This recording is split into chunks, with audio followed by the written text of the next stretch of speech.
Mambo aripo pamsiwo, iye wafa pamchinjiko, asiano uya zvino, kutora wakewo. Pamsiwo,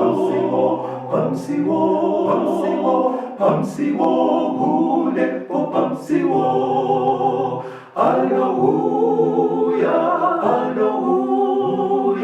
une ari pamsiwo.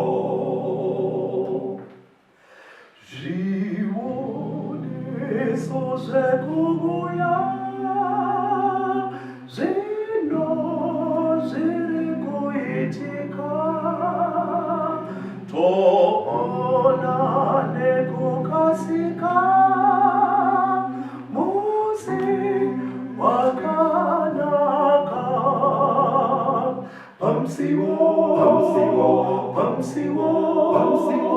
Pamsiwo, unepo pamsiwo. Hallelujah, une ari pamsiwo. Kwaziwa iva terere. Tinomuchingamidza kuchirongwa The Second Coming of Christ. Chamunopiwa naPastor Gift Rhodes wekuNorth Zimbabwe Conference of the Seventh-day Adventist Church. Pamwechete navaCaston Betera, Assistant Publishing Director kuEast Zimbabwe Conference of the Seventh-day Adventist Church. Mustudio nhasi tina Proclaim Rhodes arikutiisira into sign language. Kwazai vateereri, tinokuchingamidza vateereri. Tinoda kutenda hurukuro yatinayo nhasi ine musoro wenyaya anoti ndemhaka yei tisati tave kudenga. Tinotaura pamusoro peSecond Coming of Christ, patakaona kubva tichitanga kuti kudzoka kwaJesu kwechipiri ari kudzokera kuzotora vanhu kuenda navo kudenga. Ende nyaya yaina kutanga kutaurwa makore rinei yekudzoka kwaJesu, inyaya ine makore nemakore ichingotaurwa. Ende painotaurwa pamwe pacho ukanzwa ichiparidzwa unofunga kuti rinovira tatoko kudenga. Asi vanhu manje munozopedzera makuita mubvunzo uzwa makuti nyaya idzi dzakaparidzwa kubva tiri vana vadiki eno tachena musoro but nemhaka yei tisati takudenga. Kureva kuti zvikonzero zvacho zvitorimo here mushoko raMwari? Zvikonzero zvirimo munhu waMwari, ndosaka tatituye nemusoro wenyaya wakadai. Now nyaya yekuenda kudenga inyaya isina kutangwa nevanhu. Inyaya yakavimbiswa naMwari.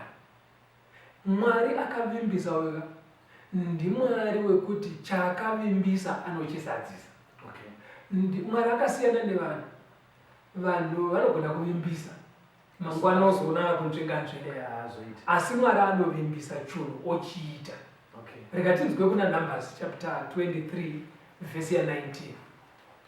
Tiverengere muranda wacho. Numbers 23 verse ya 19. That's right. Mwari haazi munhu haangareve nhema, kunyange mwanakomana womunhu haangashanduki. Chaakataura haangachiiti kani, chaakataura haangachisimbisi kani. Panapa pari kubuda pfungwa ibetera kuti Mwari akasiyana nevanhu.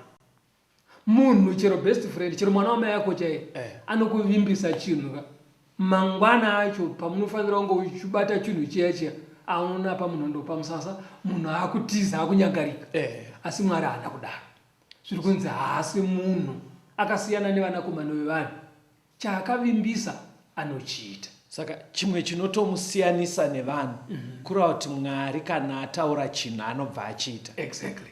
But kanyaya yamuri kutaura haasati aiita yekudenga yekuzotitora. Ndosaka musoro wenyaya kuti sei tisati taveko kuti havimbike here, achinja here. Maybe rega tinzwe kuna Madzimambo ekutanga 8 pavhesi ya 56. Madzimambo ekutanga chapter 8 vhesi ya 56. That's right. Jehovha ngaakudzwe, wakapa vanhu vake kuzorora, sezvaakapikira zvose.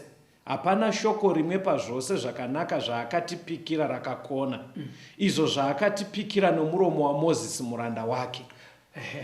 Uri kunzwa panapa pari kunzi ipo hakuna nhangwe shoko 1 right, rakapikwa rakavimbiswa naMwari rakakona kuitika.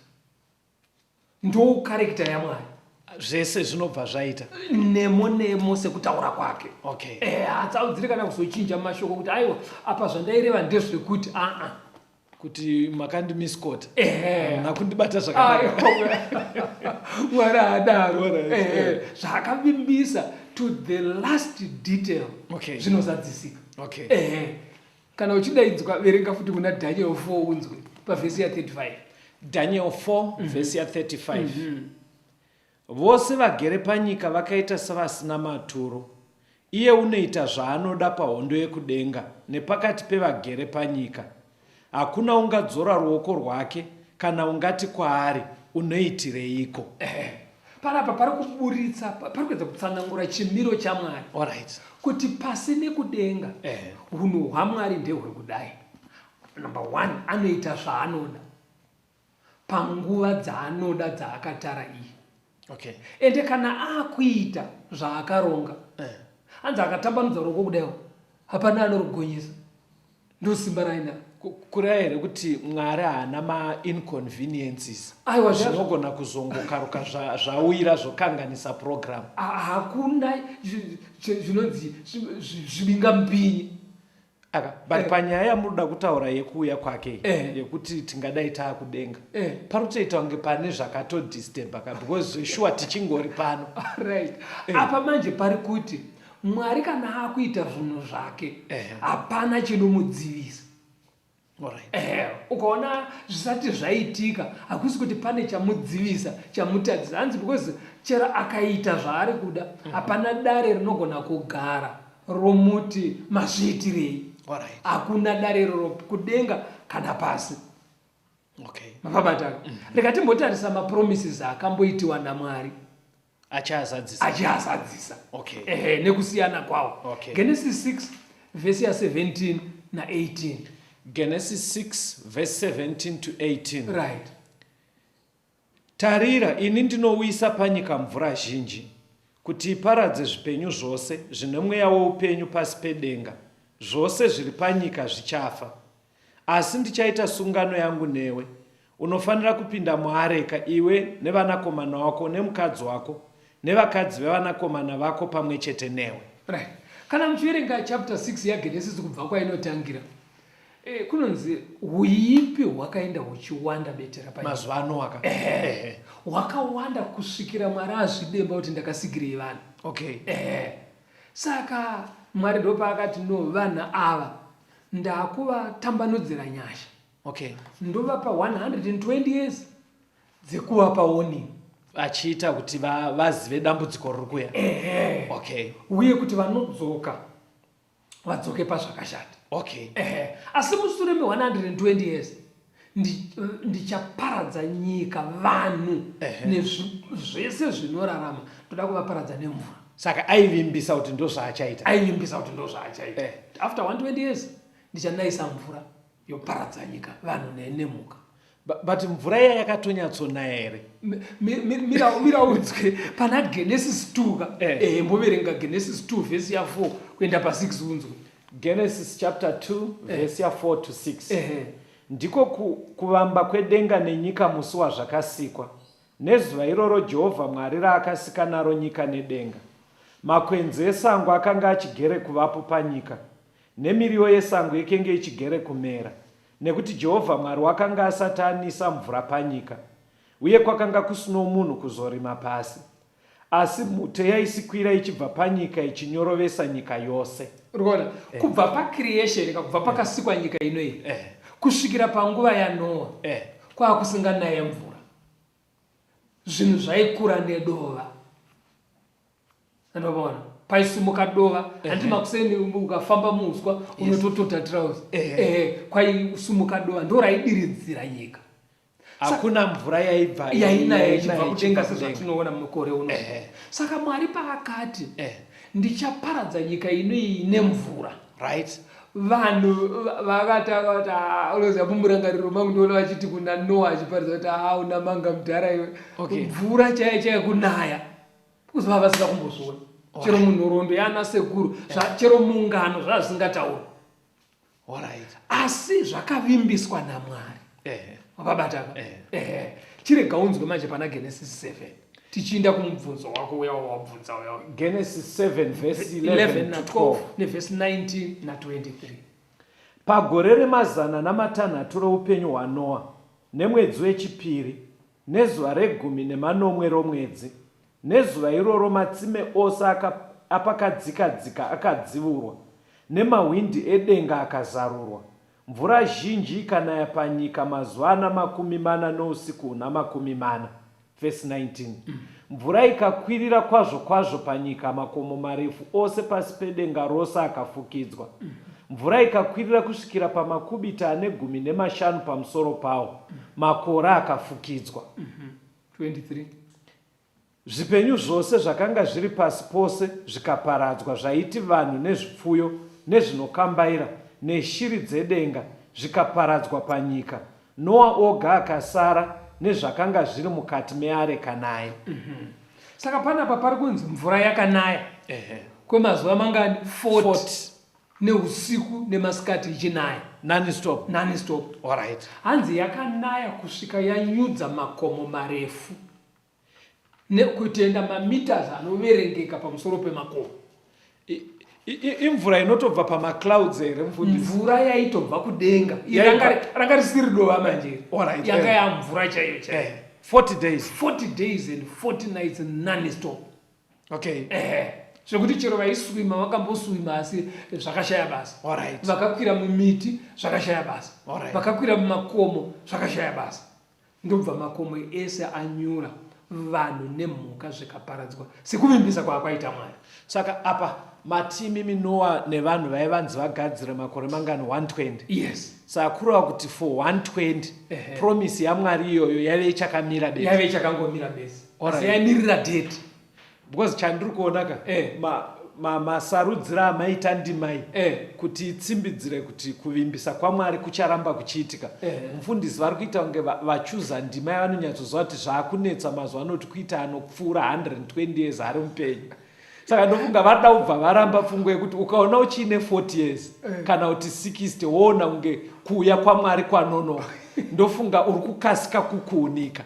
Nekuti kana promise yakatora 120 years zveshuwa kuratidza kuti Mwari muprogram dzakahamiswe nemunhu. That's right. Yes. And haamiswe netime. Yes. Aivo. Nguva yake inokwana. Rega tinoona mumwe muenzaniso pana Genesis 19. Toda kuverenga verse 14, verse 24 neverse 25. Tione chimwe chinhu chakavimbiswa naMwari chikasadzisika futi. Alright, Genesis 19 verse 14 ndozoverenga verse 24 neverse 25. Ipapo Rota akabuda akandotaura navakwasha vake vakanga vachazowana vakunda vake akati, simukai ibvai muno nekuti Jehovha uchaparadza guta rino. Asi vakwasha vake vakati, unoita hake musere. Verse 24. Ipapo Jehovha akanisa pamusoro peSodhoma neGomora suferi nemoto zvichibva kudenga kuna Jehovha. Akaparadza maguta awo nebani rose navanhu vakanga vagere mumaguta nezvose zvekenge zvamera pavhu. Yes. Mwari apa akavimbisa kuti Sodhomu taakunoiparadza. Alright. Asi iri kuparadzwa nemoto. Ndokwaitwa chingo chanu.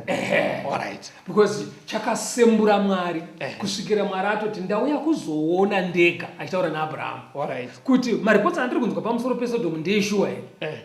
Paakasara achitaura naAbhurahama ngirozi ndobva dzatungamira kuSodhomu. Alright. Usiku ihwohwo ngirozi dzakati kuna Loti, une hama here muno muguta, kuzi guta rine riri kuparadzwa nemoto kunze kuchiedza. Zuva risati rabuda. Saka Loti akamhanya neusiku akaenda kuvakwasha vake. Vakomanaka kumba kwangu kwatorara ngirozi dzabva kudenga. Zuva risati rabuda vachaparadza guta rine nemoto. Moto wanga usati wambonaya. Because haunaye kamoto. Vafana vachibva vati baba madii kunorara tikuzotaura mangwana. Hanzi vafana vangu vauda kutoita wakwasha. Hanzi vakatoti ivo baba ndofunga pane zvakanganisika. Ende majokes aitwa usiku. Murume muri kufambira majokes usiku. Endai munorara baba. But hanzi kunze kuchiedza Mwari akanayisa moto. Vamwe vanhu vemuguta vakatsva vakavarairwa. Asi vakuwasha vaLoti vakarangarira zvataurwa nababa wavo usiku. Alright, mira ipapo pandifungisa zvimwe zvinhu muchienderera mberi. Kusei Mwari ezvinhu asambotipo mukana yekuyambira hama dzedu zvaakaita Loti kutoti une hamere ungadzoudze here kuti taakunoparadza nyika. Iwe betera hatino zvatiri kuita mustudio munomu kutoyambira nyika, izvo zvatiri kutoita munomu tikutotaura nenyaya idzi kaidzi kuti ivi Jesu ari kuuya. Asati auya anoda kuti mugadzirise ichi nechichi nechichi, but varipo vamwe vari kutongotiona kuti varume vaya vamoka mutv vanenge vaiti program yatanga asi yatanga program iyaya vadzidza still vanongokondinya zvavaita gore rakapera vachiri kungozviita. Alright. Saka kwanhasi ganimboyambira ana sekuru wangu chete ana Samaita. Vakomana Tembo nyika iri kunoparara. Handedu hande pamberi titarise umwe muenzaniso Genesis 46 verse ya 3 na 4. Genesis 46 verse 3 na 4. Akati, ndini Mwari iye Mwari wababa vako. Usatya hako kuburukira Igipita, nokuti ndichakuita rudzi rukuru ikoko. Ndichaburukira Igipita newe, ndigokudzosazve zviro kwazvo. Josefa ndiye achatsika meso ako. Yes. Mwari ari kuvimbisa Jacob. Right. Usatye kuenda kuEgypt nekuda kwenzara yaitika kuno kuPalestine. Alright. Uri ikoko ndichakutevera. Okay. Ndokuita rudzi rukuru. Ndimwari arutaura naJacob. Pane imwe nguva ndichazouya ndodzikinura vana vako ndovaburitsa futi muEgypt. Saka it was a promise. It was a promise. Okay. Promise iyo Mwari akazouya kuzoizadzisa. Handi kuna Exodus 12. Mwari akazouya kuzozadzisa chidzidzo icho chichi. Exodus 12 verse 41. Verse 41. Pakupera kwamakore ana 430 nemusi iwoyo hondo dzose dzaJehovha dzakabuda munyika yeIgipita. Saka after 430 years kasitwe Mwari akazouya kuvaIsraeri vazukuru vaJacob, kuuya kuti ndanzwa kuchema kwenyu nekutambudzika kwenyu, ndobva ndarangarira mhiko dzandakaita kumadzitateguru enyu, ndauya kuzokuburitsai. Ndobva avaburitsa paEgypt yahondo huru close to 2 million. But matauriro amuri kuita haasi here anobva atoita kuti tizive kuti saka nyaya yekuuya kwaJesu ichiri kure. Because kana mapromisi acho pamambotudza pekutanga dzaive 120 years. Yes. Munguva yaNoa. Ezvinezvi mufundisi vari kuti mati 430 years iBhaibheri zoita 430 years. Vanhu vakamirira anokuona tese tine tafaka. Saka hazvisi here mufundisi zvinobva zvatoita kuti vanhu tingoita madhiniwe. Tongozva kuti zvakapromiswa hameno mberi iko. But unoziva chakanakira nyaya yekudzoka kwaJesu sekudzidza kwati achita mumashure. Pane zvinhu zviviri zvinenge zvichiita sekukakavadzana pamberi pemunhu wega wega. Kuuya kwaJesu nekuti anouya vaMwari vapenyu. Obva atora vanenge vari vapenyu oita navo kudenga. Anogona kuuya tafa sezvauri kutaura. Kuuya kwaJesu nekufa. Saka kufaka hazviri kuti warasikirwa, wangofanokotsira wakamirira wafaka hako ivhendi ichiri mberi kazvakupotsawo. But kana wafa uri right manje wakagadzirira, wafanana nemunhu akodzera ari mubhazi kaatenga tiketi, hazvitadzise rwendo. Unenge uchigudzirira zvako uchienda wakakodzera kudaro, asi paunosvika pastation ka parinondonzi rapinda mubhuruwari, kondakta anenge achimuka vabereki tasvika. Matsananguro enyu. Saka muri kuti alright ndakubata. Mufundisi vari kuti mapromisi aMwari achiita unge anononoka zvoita unge pamwe zvichazoitika mberi uko. Pari kunzi hapana dambudziko iwe ukatenda mumapromisi aMwari. Why? Nekuti kuri kwekuti zvichaitika after 40 years wafa. Zviri kunzi wafanana nemunhu arara mubhazi muri kuenda kuBhuluwayo kana imwe nzvimbo. Kurara hakukutadzise kunosvika kuBhuluwayo. Panongonokwana nguva kondakta anokumutsai motoburuka. Saka wakafa uchitenda, pacho paachauya ipapo unongowanikwa uchimuka uchiponeswa. Saka kutenga tiketi kudii manje? Kutenga tiketi manje kuita zviri correct zviri kutaurwa naMwari. Iye zvinezvi. Watenda muna Jesu, wafamba sezviri kurayirwa neshoko sezvatiri kungodzidza muno mustudio. Saka munhu anofanira kutotenda futi iyo nyaya yekutoti Jesu achauya. That's right. Alright. Woita tiketi rako. Wane tiketi. Kuri kwekuti wakotsera hako hazvina problem. Vanochema ndevasara, but iwe unenge warara zvako wakamirira kuzomutswa panouya tenda. Ipapo pandijekera. Saka rega tibate promise yekupedzisira ndoda kuti titarise kuna Genesis 12 verse 1 na 2. Genesis 12 verse 1 na 2.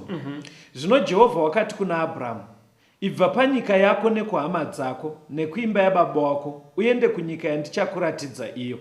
Ndichakuita rudzi rukuru, ndichakuropafadza ndichakudza zita rako, iwe uropafadze vamwe. Toda kuenda kuna Genesis 21 tinzwe pakazosadziswa promise. Apa panapa Mwari ari kuvimbisa Abraham. Abraham anga atodarika 60 years atokuma 70 asi asina mwana, Right. naSara. Mwari woti ndoda kukuita rudzi rukuru. Right. Mukadzika nenyaya yacho muchoringa kuna Genesis ka Mwari uyu Abraham ati naye zvino handina mwana, muda kuti pfuma yangu igodyiwa naEriaza here muranda. Zvikanzi aiwa ndichakupa vana iwewe ndo vachadya nhaka yako. Alright. Ndimwari ari kupromisa. Genesis 21 unzwe verse 1 na 2 neverse 5 kuenda pa7. Genesis 21 verse ya 1 na 2. Zvino Jehovha wakashanyira Sara sezvaakataura. Jehovha akaitira Sara sezvaakavaudza. Sara akava nemimba, akaberekera Abrahamu mwanakomana pakukwegura kwake, nenguva iyoyo yakenge arehwa naMwari. Verse 5. Abrahamu akanga asvika makore ane 100, nguva yaakaberekerwa mwanakomana wake Isaka. Ipapo Sara akati, Mwari wandisekesa, vose vanonzwa izvozvi vachaseka neni. Akati, ndianiko waitongoti kuna Abrahamu, Sara uchanwisa vana, nokuti ndakamuberekera mwanakomana pakukwegura kwake. Uri kuona Abraham asvika 100 years, Sara a90. Alright. Mwari akavashanyira kuzosadzisa promise. Vatombuya Sara. Okay. Vaguma kuteera samai. Mwari akauya akazadzisa promise yake. Okay. Saka Mwari watiri kutaura nezvake ndiMwari asingazarirwe nerwizi. Unza ndazosvika rwizi rwakazara zitaka ndadzokera panzira. Alright. Aiwa Mwari haadero chaakavimbisa anochiita. Saka kana akativimbisa kuti Jesu achadzoka rwepiri achauya chete. Toda kutenda vateereri. Iye zvinoregai timbonzwa kambo touya toenderera mberi nechidzidzo chedu.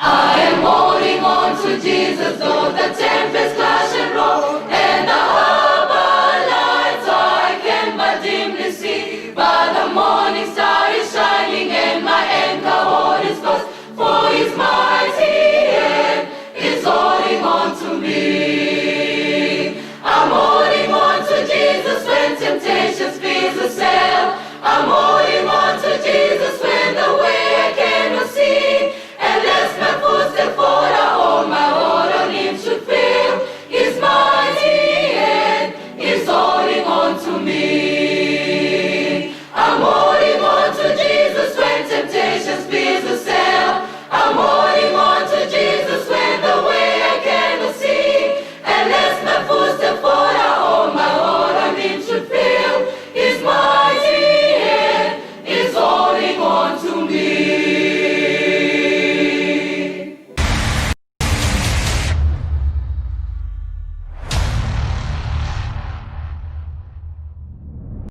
Tinokuchingamidzai vateereri, tichaenderera mberi nechidzidzo chedu chiri kuti sei tisati tave kudenga. Mfundisi, titungamirire. Right. Taona muchikamu chekutanga vateereri kuti Mwari akativimbisa kuti Jesu achadzoka ndiMwari anomira nezvaakadzidza. Zvaakavimbisa anosadzisa nekuti akasiyana nevanhu. Yes.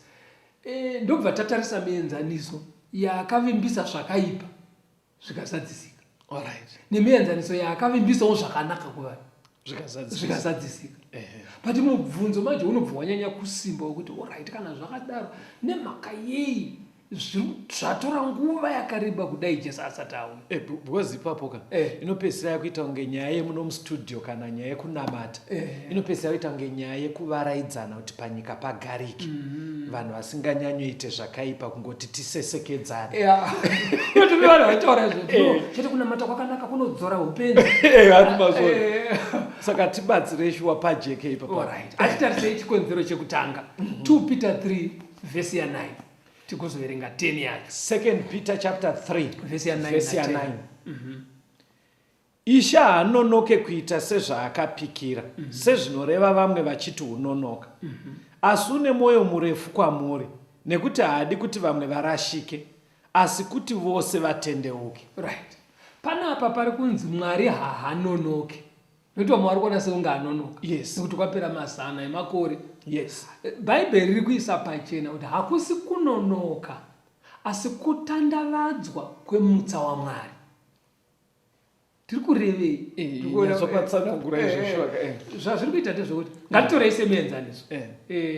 Kune vamwe vateereri vakatoteerera izvinezvi. Tomboti dai Jesu akauya gore rakapera. Nekuti zvinezvi tanzwa kubva patakatanga chirongwa ichi. Kune vakawanda vatoenda kumachechi vachinobhabhatidzwa. Vakawanda. Vakutonamata. Vakatogadzirisa nzira dzavo. Hatitorei kuti dai Jesu akauya gore rakapera. Alright. Vasati vanzwa hurukuru idzi. Okay. Vaiwanikwa naJesu vari muzvimiro zvisingakodzere kuti aende navo kudenga. Ndizvozvo. Saka kunonoka kwaakaita negore rino kwakatovanakira because rapera vapinda. Alright. Saka hakuzi kunonoka ndozvekutaura Peter, asi utori moyo murefu waMwari. Okay. Kuitira kuti vamwe vapindewo. But mfundisi, hapana danger here kuti munhu atomboya kuna Mwari sevakawanda vedu vari kutenda vachibhabhatidzwa vakunamata kuti Jesu wacho akati nonokei vateereri, hapana mukanero wokuti munhu anotozokuunika futi. Right. Ndaona nyaya yamataura yekuti zvinobatsira vachiri kunze kuti vauye ko varimo kare, vari muruponeso kare. Right. Ndosaka mukatarisa marongerwo enyaya idzika hapana anovimbiswa date. Alright. Kuti ukanga wauya kuchechika musi wa2 November muri kubva maenda kudenga naKristu. Even muno mustudio aiwa tivimbise zvekuti angona kuti hatuya akadarika munhu akanyeberwa. Aiwa unonzi uya umirire. Kozvekuti munogona kuti 2020 hapfuure. Muno mustudio aiwa hatiparidze tichidaro kuparidza kwakadaro kune ngozi.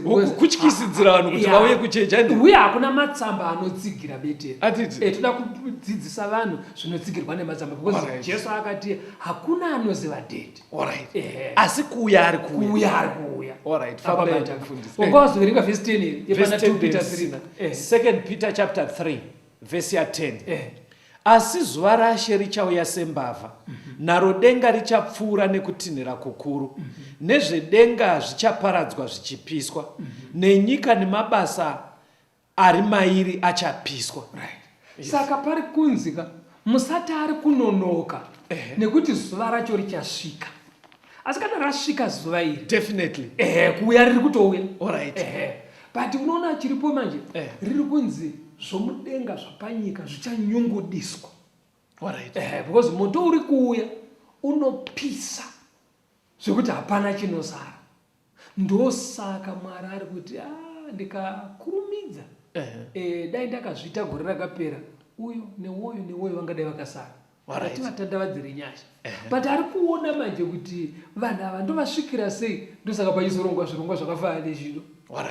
Zvekuti vanhu vari in the comfort of their homes, munhu ari mukombe ari mubhazi anzwe kuti shuwa kumberi uko kune rimwe zuva rinotyisa ririko. Ritori specific day riri mberi ririko zuva iro. Saka apa chindibatsirai nekuti kuvateereri vedu kune vanogara vachiita nyaya yekufunga kuti kuguma kwenyika kufa kwako.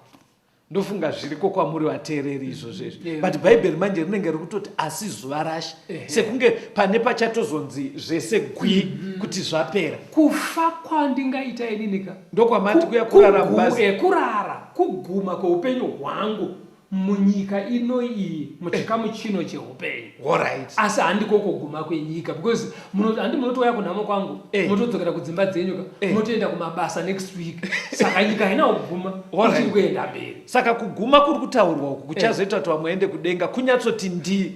Kana izvozvo zvaiti Bhaibheri pariri kutika zvemudenga zvichapiswa nemabasa ari munyika kuri mabuildings zvichanyautswa nechi. Saka kutoti ndika kuguma kunyatsokuguma. Alright. Hakuna anosara, takambozvidzidza vanhu mumashure kuti hakuna anozosara achienda udhibhi, hakuna anomukira kubasa. Kana zuva iroro rasvika nyika inoguma. Reka tiende pachikonzero number 2. Tiende kuna vaHebheru 3 verse ya 15 kuenda pa19. Hebrews chapter 3 verse 15 to 19. Right. Zvichinzi nhasi kana muchinzwa inzwi rake musaomesa mwoyo yenyu sapanguva yokutsamwisa, nokuti ndivanani vakanzwa vakamutsamwisa. Havazivo vose vakabva Igipita naMozisi here? Wakanzwa shungu makore ana 40 pamusoro pevanani. Havazivo vakatadza, mitumbi yavo ikawira murenje here? Wakapikisa pamusoro pevanani kuti havangapinde pazororo rake. Havazivo vasina kuteerera here? Zvino tinoona kuti vakanga vasingagone kupinda nekusatenda kwavo. Now, pane vanhu vakabva muEgypt vaya vataona muchikamu chekutanga vasukuru vachiko vachiendwa navo kuKenani naMwari. Muurongwa hwaMwari akanga asina kuronga kuti ndiri kubudisa vana ava muEgypt ndombodzengerera navo murenje for 40 years vofiramo. Aiwa. Urongwa hwaMwari chero mukatarisa pamamepuka unotoona kuti paive nerutu dzavaigona kutora zvekuti within 6 months vainge vatopinda muKenani. Alright.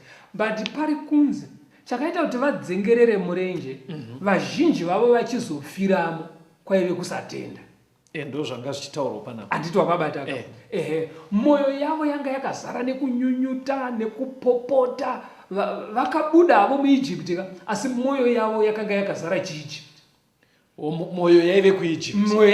Mitumbi ndo iri kufamba ichiteera Mwari. Mukadaro manje munobva achisi chirawo here chamakutoudza vatendi kuti nhasi kune hanzi vakatadza kupinda nekusatenda. Uchaona kuti nhasi tine vanhu vakawanda vasingatende zvinodzidziswa neBhaibheri. Asi vari parwendo here rwekuti tikuda kuenda kudenga. Vamwe vanotoenda kuchechi asi zvinorayirwa neBhaibheri vamwe havazvidi, vamwe havazvigashiri. Ndosaka uchiona kuti zvese zvatakadzidziswa. Sorry mukundiconfuse. Vanoenda kuchechi here? Vanotoenda kuchechi asi havadi zvinotaura Bhaibheri. Havabvume, havazvitendi. Saka vanopinda sei chechi? Iwe sorry ndenda kukuburitsa hausi kumboburitsa asi uri kungononoka bedzi kubata nyaya. Taurai. Because vaIsraeri pakanzi naMwari budai ndakuenda nemi kunyika kwenyu havana kurambira muEgypt. Vakabuda asi vanga vasingatende. Zvekuti Mwari akatonyatsoona kuti kunosvika netimu ika yemuKenani inonoshupa inonokanganisa. Saka bheta vavigwe muno murenje. Vakaorera murenje zveshuwa. Saka delay yaive kupukuta vesa yekumboti kukamura zvazvinonetsa kumberi uko. Saka akakamura zveshuwa rudhende rwese rwainetsa rwakafira murenje. But iye zvinezvi ukatarisa majeka tine vanhu vanoenda kuchechi asi havatendi Bhaibheri, havariteereri.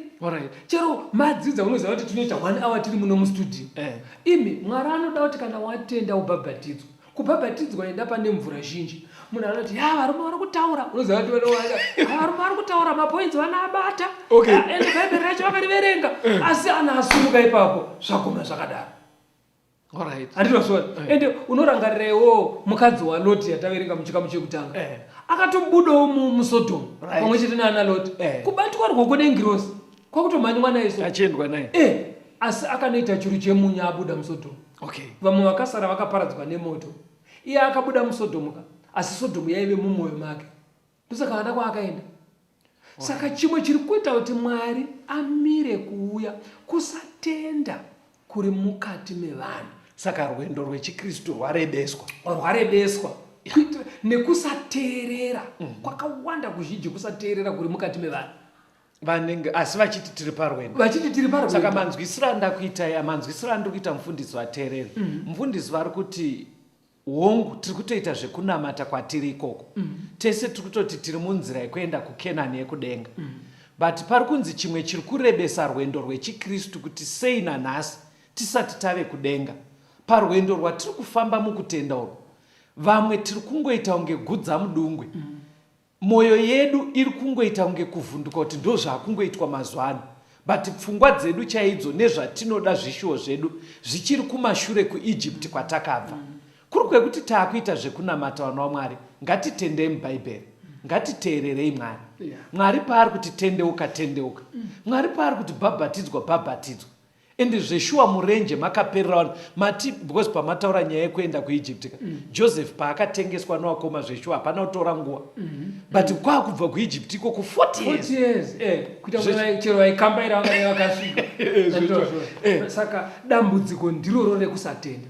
Uye nekuuya neunhu hwemunyika mukuzonamata Mwari. Okay. Ndo rimwe dambudziko iri. Unozati zvezvika it's so common kuziva kuti mapurisa anodedzwa kuzobatsira vanhu vekuchechi kuti wagarisane zvakanaka namatai zvakanaka. Mapurisa ekunyika anokondrora mbavha ouya kuzokondrora vanhu vari kunamata. Mukuti kwenu Tiri kutika aiwa vanogona kusikokontrola katoti tikuita musangano mota dzawanda aiwa kwete kuwanda kwemota kutonetsana muchechi nzwa kuti betera uya mukureya mukati muchechi vanouya kuchechi wacho.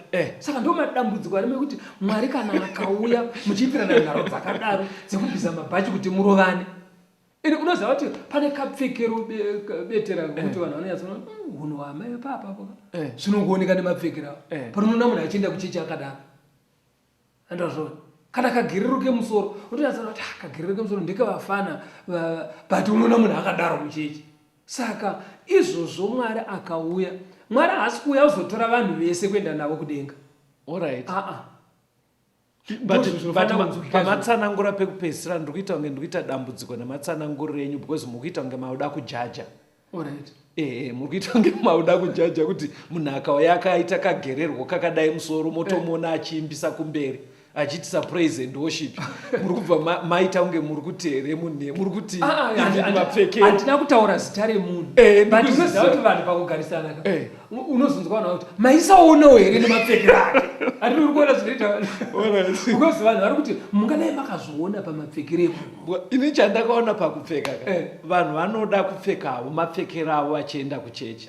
Tomboti vanhu vechikadzi avo unogona uchamisika musikana etoti auda kuroorwa kana kuti akusikobvisirwa mari yekuroora unoona anopfeka zvimwe zviri right because ari kutoziva kuti paanotobvunza muri kusikoroora nanani muri kuya nababa here kuitira kuti baba tezvara vaonewo vagone kuona kuti pangaite muroora ari right. Saka zveshuwa kupfeka vanhu vanotozviziva kuti saka kusatenda ikoko ndokumwe kunoita kuti Mwari ati chimiro chiri pava chofanira kutanga chagadzirika chimiro ichi.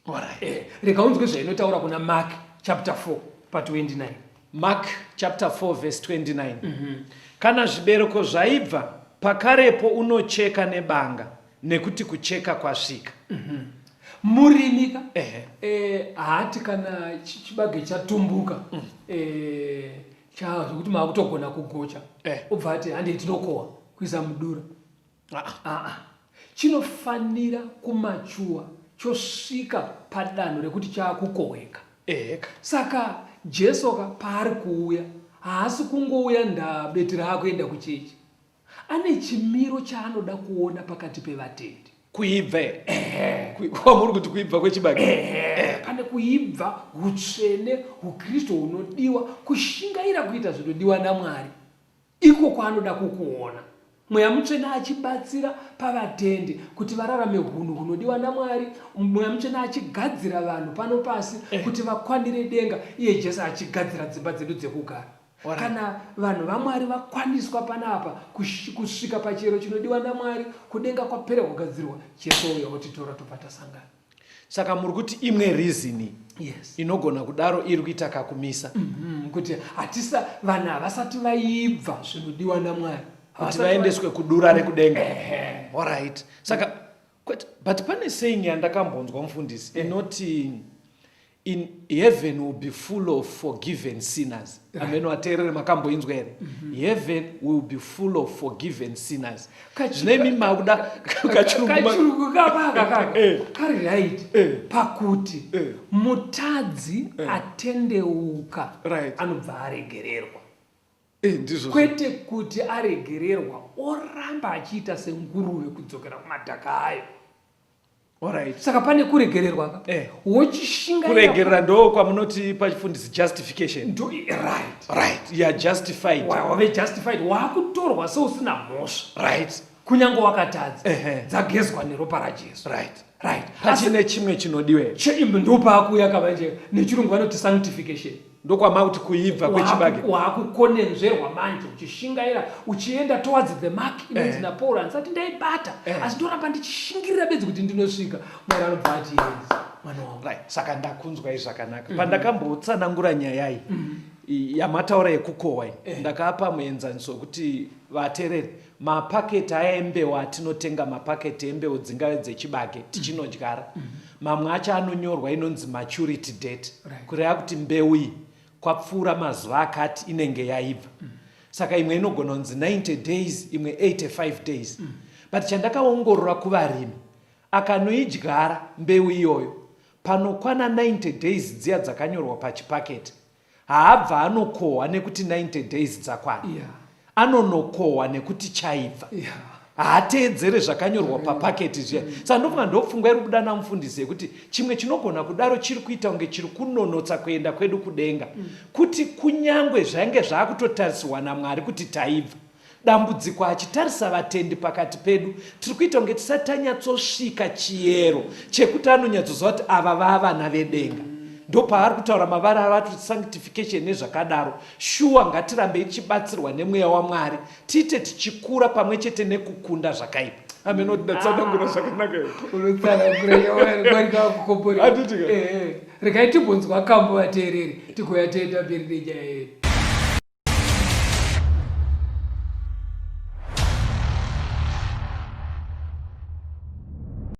Master, the tempest is raging, the billows are tossing high. The sky is so shadowed with blackness, no shelter, no help is gone. Carest them not that we perish, against the lions sleep. When each moment so many is breaking, and waving the angry deep. The winds and the waves shall obey my will. Peace be still. Whether the wrath of the storm tossing, no demon, no man, no whatever repeat. No water can swallow the ship where lies the master of oceans and endless skies. They all shall sweetly obey my will. Peace be still, oh peace be still. They all shall sweetly obey my will.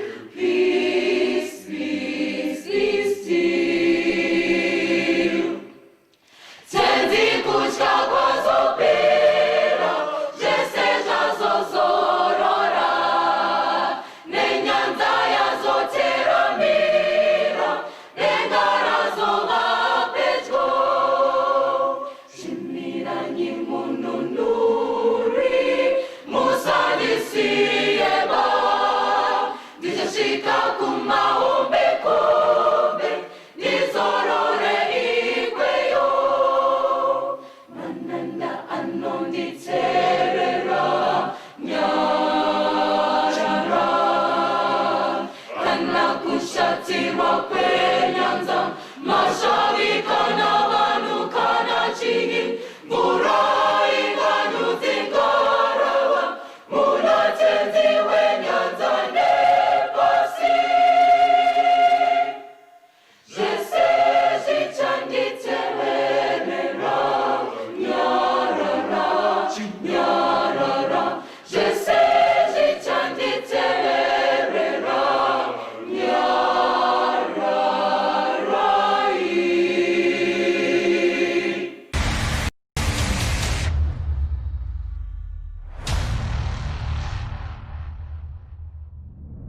Tinomuchingamidzai zvakare vateereri, tiri kuenderera mberi nehurukuro yedu nemhaka yei tisati tave kudenga. Taona kuti nyaya yekudenga yakavimbiswa naMwari. Mwari akavimbisa, anoti chaavimbisa anochizadzisa. Saka tiri kutarisa zvii zvingave zvikonzero. Taona zvimwe, pane chimwe chikonzero chekupedzisira chatingati chakakura pane zvimwe zvikonzero zvinotaura kuti ngei tisati taenda. Regai tinzwe kuna Mateo 24 pavhesi ya 14. Matthew 24 verse 14. Ivhangeri yeushe ichaparidzirwa munyika dzose, chive chapupu kumarudzi ose, ipapo kuguma kuchasvika. Now panapa Mwari ari kunzi nebhaibheri anoita zvaanoda panguva dzake, pasina chinomudzivisa. Ndo zvatatanga kuverenga. Asi Mwari muhumwari hwake neukuru hwaainawo akapawo privilege kunesu vatendi kuti tishande pamwe chete naye, tibatsirane naye kukurumidzisa kuuya kwaJesu, kuti kuswedere kuti kuswedere padhuze. Alright. Ehe. Nemutoo upi? Right. Vhesi rataverenga iri rati, evhangeri iyi yeushe kana yaparidzwa kunyika dzese, kumarudzi ese, kuvanhu vese, ipapo kuguma kuchasvika. Alright. Saka zvimwe zviratidzo zvese zvine chekuita nekunongedzera kuti Jesu akuzouya zvinogona kuzadzisika. Alright. Asi chinhu 1 chinomirirwa naJesu kuti chiregai ndiende ndechekuti vanhu vese vanzwa ere vhangeri. Hazvisi kureva kuti toda kuti udzidzise tikona. Hazvisi kureva kuti ari kumirira kuti nyika yese itendeuke. But inzwe. Because vanhu vese havazotendeuke. Chero mazuva akaparidza Jesu chaiye. Unoziva kuti isusu tiri tuka hatimbosviki kana pakota yekuparidza kwaJesu. Asi akasiya vamwe vari vambishi. Chero vaienda kuchechi. Handiti wazviona. Saka vanhu havazotendeuke vese. Asi zvine zvakanaka kuti vanhu vangotendeuka kuti vanzwa. Zvaiye zvakanakisa izvozvo. Alright.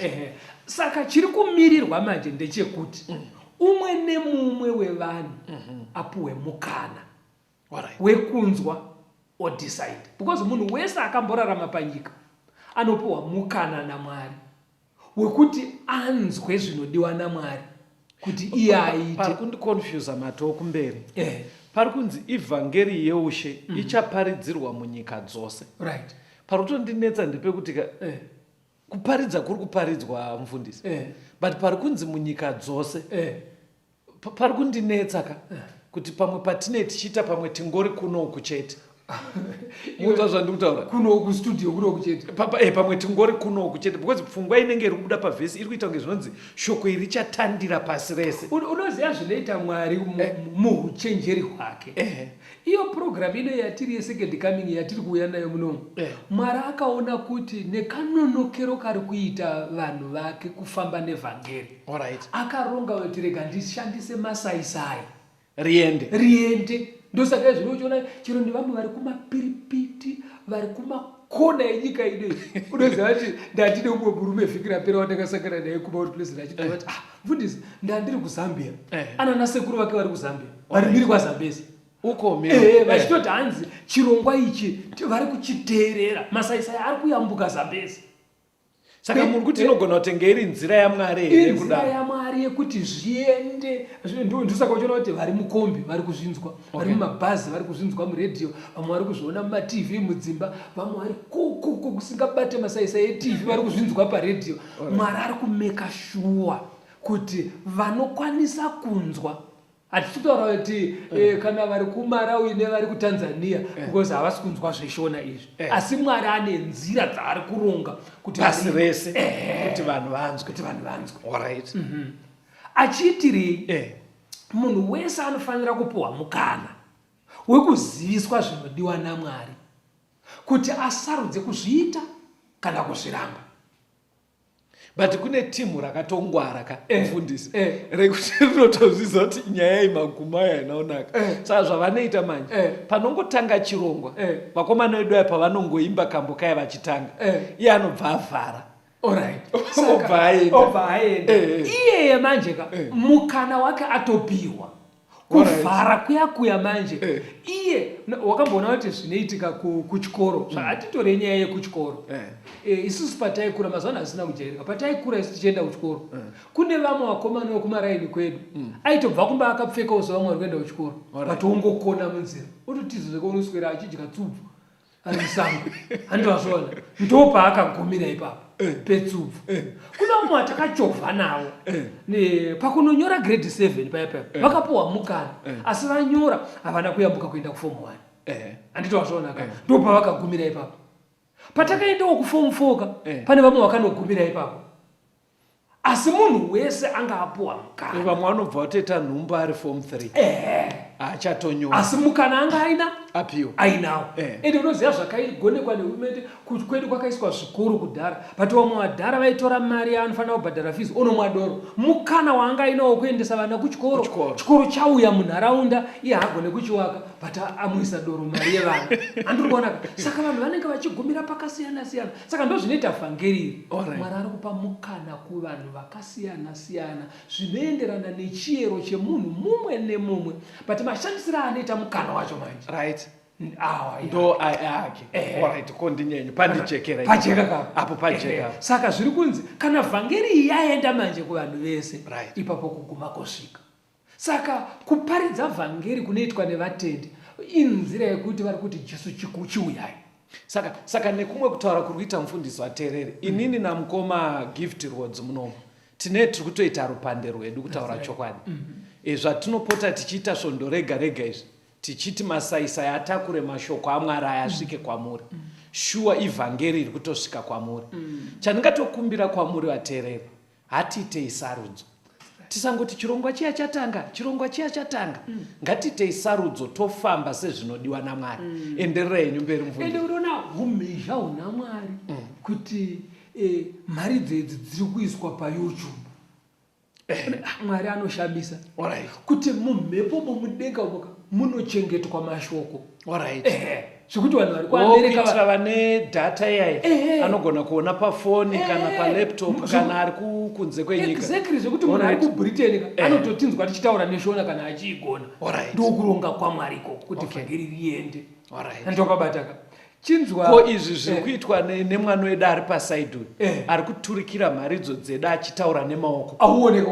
wabvawasiya imwe point yandasiya iyo because Mwari akaona kuti kune vamwe vanhu vasinganzwe nenzeve sezvatiri kuita vanoda futi mukana wekuti vanzwe vhangeri iroro ndo saka tina proclaim muno ari kuisa into sign language handiti wapabata kuti zviende chero nekune vari deaf vanzwe pakuita sarudzo dzavo nekuti kuuya anoita sei ari kuuya because yabva yati ipapo kuguma kozosvika saka ndo zvimwe zvakamisa Jesu zvekuita hakuzi kunonoka aiwa pane chiri kuvavarirwa nedenga kuti vanhu vanzwe vashandise mikana iyo vakosarudza rega tinzwe kuna vaHebrew 10 vhesi ya 37 Hebrews chapter 10 verse 37 nekuti kanguva kaduku duku kachiko iye unouya achauya asinganonoke kuuya ari kuita sei manyorero acho unoza manyorero acho akaitwa vhesi ari kubva aita kunge zvinonzi vakomana amene henyu kana muri kuita nemunzwa kuzi kuti nekuti kanguva kaduku duku kachiko iye unouya anouya asinganonoke ndobva yabva yatopedza asi kunonoka ari kuuya kunonoka saka kuuya hama dzangu Kristu ari kuuya Jesu ari kudzoka wapuwa mukana wekuti uite zvaunofanira kuita hatishandisei mikana iyoyi vanhu vaMwari tigadzirire kuuya kwaJesu kuti tirege kuzorigreta nokusingaperi kuti tigopindawo mumufaro watakagadzirirwa paanouya toda kukutendai vateereri nehurukuro yatanga tinayo yamakateerera inoti nemhaka yei tisati tave kudenga mukutungamira kwaita mufundisi zviri kuratidza pachena kuti zvikonzero zvakati wandei asi chimwe chikonzero chekupedzisira chabva chanzi ipapo kuguma kuchasvika ndechekuti ivhangeri ngaiende pasi rose saka patiri kuparidza kudai tiri kutoparidza vateereri wanikwai muchisarudza muponesi nekuti mapromises ake kuna aita ma120 years kune mapromises aita ma430 years kune mapromise aitoudzwa vanhu individually oita ma10 years ese mapromise aMwari ndeechokwadi especially promise yekuti Jesu ari kudzokazve but hazvibatsire kuti adzoka okuwana usina kugadzirira kana kuri kwekuti ungwene mubvunzo wekuti zvakabvira kutaurwa kare taakutofa papindurwa ipapo namufundisi vakati wakafanana nemunhu anenge atenga tiketi kuri kwekuti watenda wobva watokwira bhazi riri kuenda kudenga zvekuti wazokotsira uri mubhazi haisi problem panonosvika bhazi kudestination kwanzi kondakta achamutsa vanhu vose ndokudanidzira nehwamanda handitika vakafa vari mumabwiro vomutswa saka hauna chaunenge warasikirwa nacho muteereri Jesu ari kuuyazve ngatikasikisei kuuya kwake nekugashira vhangeri nekuparidza vhangeri ko vane mibvunzo voita sei muchioneka vateereri venu? Vateereri todawo kutendai nekuva nesu pachirongwa chinechi. Musavaraidzwe nedzimwe pfungwa dzinombotenderera mukati menyika dzekuti Mwari adzoke, Mwari akatopedza paakangosika akabva asiyana nazvo. Iwo ndiudzewo kuti project yakakura senyika ineyi kwakungosiya angoisika obva angoenda kubva angono. It's a big project, isn't it? Planet yese inoyi kubva kuJapan ugoenda kuAmerica ugoenda kuRussia ugoenda kuChina ugodzoka kwese nekuAustralia kwangoita ziproject rakadaro kwangosiya angorikanda apo obva aenda kuti achamunyurududu. Iwo wanonoti rakaproject kako kadiki kanokupa ma1000 mashoma asi urapa wakadai dako haana kuenda zvachese. Mwari ari kudzoka kuzotora vakaita kuda kwake. Vangaite mibvunzo kubva pahurukuro iyoyi munogona kutibata, mugona kufona, mugona kutumira mameseji, mutumire maSMS. Pamune muchitumira mameseji zvakanakawo kutizivisa kwamugere kuitira kuti patinoronga mapurogiramu anotevera pane pamwe patiri kuronga kuita mapurogiramu ekumbosvikawo kunharaunda kwenyu. Saka mukagara maindiketa kuti ini ndinooneka kudistrict rakati, ndiri kuprovinsi yakati, kana kugrowth point yakati, kana muguta rakati, zvinoita kuti kana tananga naikoko tinogona kukuzivisai paine nguva kuti tiri kuuya. Munotibata panhare dzinotevera 0775 460 175 0775 460 175 kana kuti 0716 452 086 0716 452 086. Mwari akukomborerei, akuchengetei, tigosangana muchikamu chinotevera. Tenzende tungamirwe mukati mezviedzo mananda andibata ndimwino dombo ndiwike ndimwimo tungamirwe tenzende tungamirwe semwana onyaradzwa munganya nyanza mananda anomunzwa kana matinyarara emwete tenzi wenyanza tenzini tungamire apo ndasvika nyanza mananda vondishisa andichienda zororo ndotsamira kune mwinga andinzwe imwi moti ndinoku